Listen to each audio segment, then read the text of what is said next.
Bonjour à tous. Bonjour à tous, alors aujourd'hui à l'ordre du jour nous allons faire une réflexion sur la montée du Front National, notamment chez les jeunes, puisque nous sommes tous deux concernés par la politique. Donc au vu des derniers scrutins de ces 10 dernières années, nous allons quand même commenter l'évolution du Front National. On a ce souvenir du fameux 21 avril 2002, date à laquelle Jean-Marie Le Pen était arrivé devant un candidat socialiste, donc devant Lionel Jospin, ne permettant de ne pas le qualifier pour le second tour. Jean-Marie Le Pen avait donc plus de 250 000 voix d'écart avec Lionel Jospin, et ça a été pour la première fois une véritable mobilisation pour la France. Avec l'apparition du vote utile. Pour Jacques Chirac, tout à fait, qui a été élu avec... Et son résultat aberrant de 81,9%. Score impressionnant, mais bon, ça a été surtout pour faire barrage au Front National. Hormis cette date, on a ce bon souvenir de 2007 où on a vu Nicolas Sarkozy avec 31% des voix et Jean-Marie Le Pen qui en avait 10,44. Oui, une bonne élection. Bonne élection, ouais, surtout baisse considérable donc des électeurs votant pour le Front National. Et en 2012, nous avons 18%, c'est-à-dire le record, vu que ça a mobilisé 6,4 millions d'électeurs pour Marine Le Pen. Alors aujourd'hui, vraiment, la réflexion, ça va être avant tout de se positionner. En 2012, si pour ma part, moi qui suis socialiste, s'il y avait eu un second tour Nicolas Sarkozy contre Marine Le Pen, à aucun moment je n'aurais hésité et j'aurais voté Nicolas Sarkozy. J'estime que les valeurs que défend le Front National ne sont pas légitimes, vont à l'encontre de la République, et surtout, en période de crise, on a priorité au chômage, à l'emploi, à l'investissement, à l'éducation, à la dette.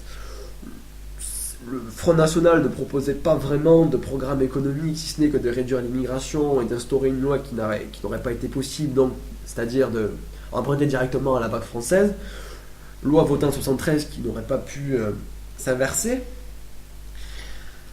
Par ailleurs, je tiens aujourd'hui à remettre en cause les deux politiques de gauche comme de droite. C'est avant tout l'échec de la politique de Nicolas Sarkozy, puisqu'on a eu une montée de la haine et Marine Le Pen n'a pas arrêté dans sa campagne d'agresser Nicolas Sarkozy, même si bon, ça permet d'une part l'élection de François Hollande, mais bon, on va pas revenir là-dessus. Oui, parce qu'en plus, c'est pas vraiment vrai, puisque on peut dire du coup que la montée du FN en 2002, c'est à cause de Jospin. Parce que Voilà, Jospin oui. était au gouvernement. Donc c'est trop facile de faire ce petit raccourci. Mais bon, c'est Marine Le Pen qui a mobilisé, t'es d'accord, Oui, mais beaucoup de je veux haine contre dire, Nicolas Sarkozy. Oui, c'est facile, c'est moins pas grave, facile. c'est moins grave là d'avoir 18% que d'avoir le FN au second tour. Voilà, je suis tout à fait d'accord. Et c'est pareil également aussi l'échec de la politique de la gauche, puisque la gauche apparemment n'a pas les solutions, enfin pour les électeurs du Front National, pour nous sortir de la crise, et pour la priorité, pour la plupart des électeurs du Front National, qui est de bloquer l'immigration et de donner priorité au protectionnisme, etc. Ouais. Donc, comprendre un peu... Par contre, quand tu disais que c'était Oui. un parti qui ne respecte pas la République, c'est assez on est assez divergé sur cet avis-là.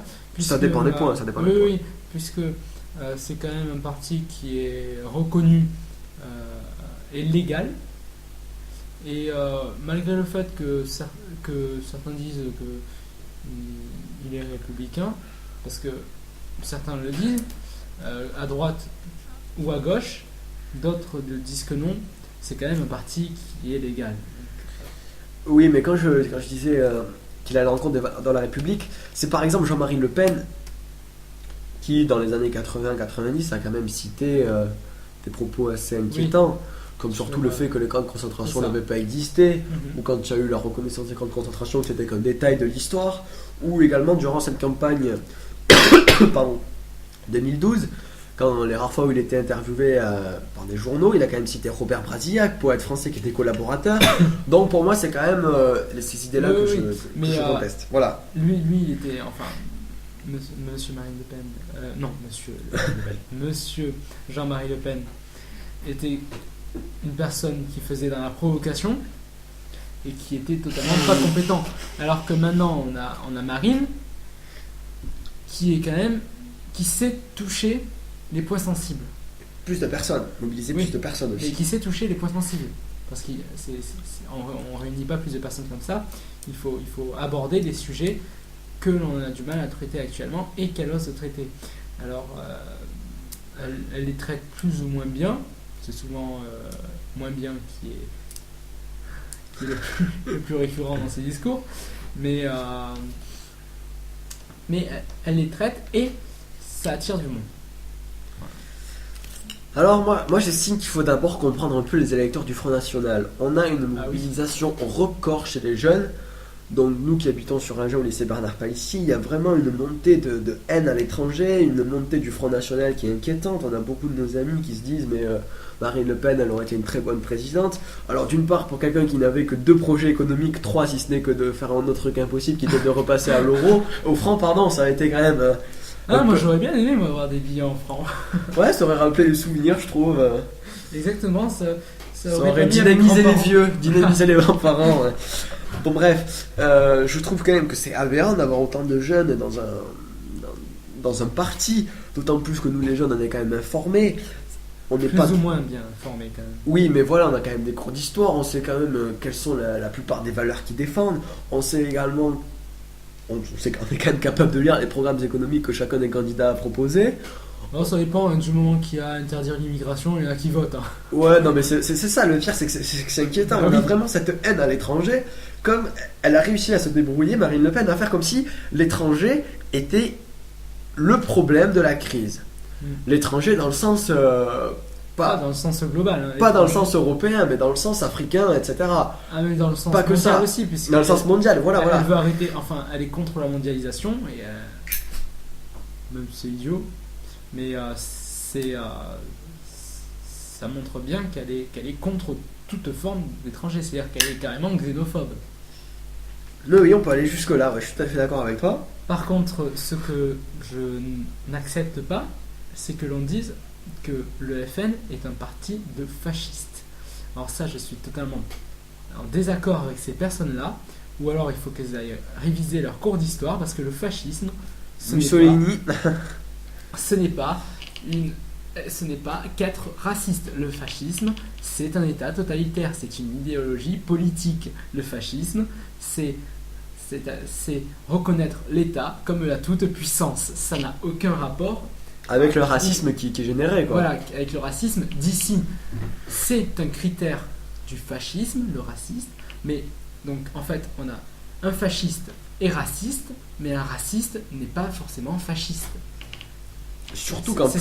C'est ça, ces personnes-là font des raccourcis trop rapides en disant oui, celui-là, il n'aime pas les arabes, ça y est, c'est un facho. Non, pour moi, un facho, c'est pas... Ça n'existe quasiment plus, quoi. Vraiment. C'est ça. Il y a autre chose également. Italie, Il y a autre chose également, c'est que le Front National joue quand même beaucoup sur la généralisation. On a dans la tête que un exemple qui m'a beaucoup choqué, c'est que quand je discute donc avec certains jeunes qui sont pour Marine Le Pen, j'entends dire que parce qu'il y a un arabe, je cite, qui me fait chier, il va être envoyé chez lui. D'une part, il est né en France, donc chez lui, il y est déjà. Et d'autre part, elle n'a jamais prévu dans son programme économique de retirer la nationalité française à ceux qui l'avaient déjà. Si. Attends. Non, elle voulait, par exemple, que ceux qui arrivent en France n'aient pas de casier. Oui, non, mais c'était aussi au bout d'un certain nombre de casiers judiciaires, la personne était renvoyée dans son pays, qu'il soit français ou non. S'il est d'origine, enfin, s'il est immigré, mais directement, c'est-à-dire pas sa famille et tout ça. S'il est directement immigré et qu'il a un nombre minimum de casiers judiciaires, je ne le connais pas, je crois que c'est dans les 10 ou 15, je crois, comme ça, il est renvoyé dans son pays et déchu de sa nationalité française. Voilà. Donc oui, ça y était. Mais bon, c'est pas parce que ça y est, on t'a volé ton stylo bic qu'il faut que tu portes plainte non plus. Voilà, et puis... qui sera envoyé dans son pays. Et puis il y a vraiment une généralisation des idées qui sont d'une part fausses et d'autre part qui feront qu'aggraver la situation économique de la France. On a vu que nos deux candidats au second tour, François Hollande et Nicolas Sarkozy, ont basé quand même leur campagne sur l'emploi, le chômage, etc.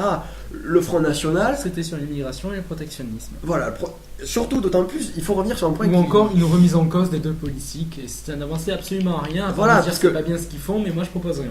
Voilà, donc... on a par exemple, je me suis rendu tout à l'heure sur le site du Front National justement pour permettre de m'informer et d'avoir les idées qu'il proposait. On a quand même beaucoup de critiques à l'égard de Nicolas Sarkozy.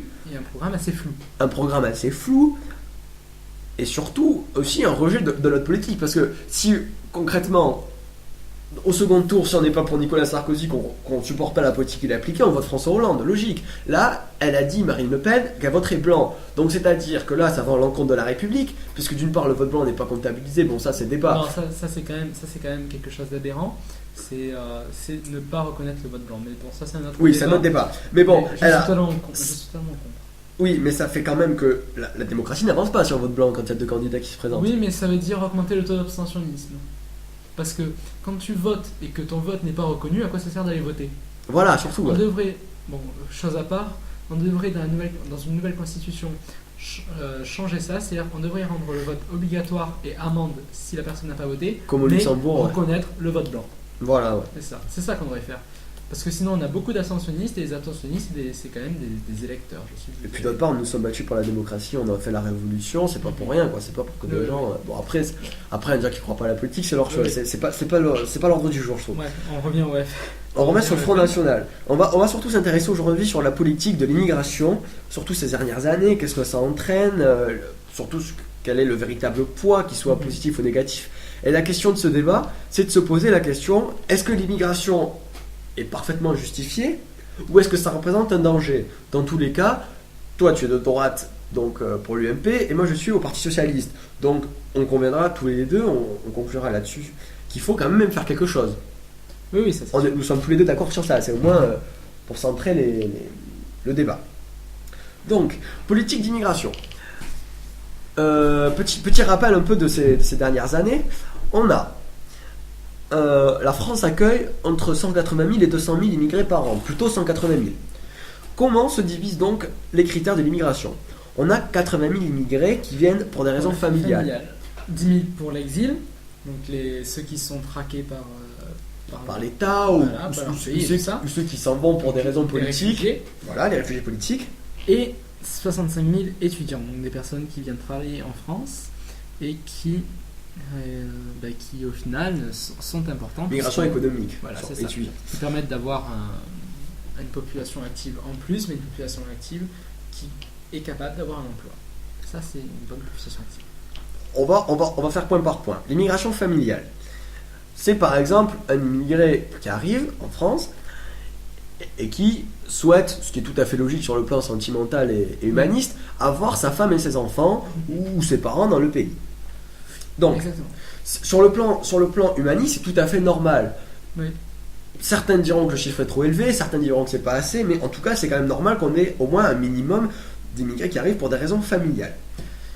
Pour l'exil, vas-y, je te laisse la parole, vas-y. Pour l'exil, on l'a dit tout à l'heure, ce sont des personnes qui sont traquées soit par les opposants politiques du pays, soit parce que, comme en Chine, il y a une dictature et il n'y a pas liberté de parole, et donc parfois les journalistes etc.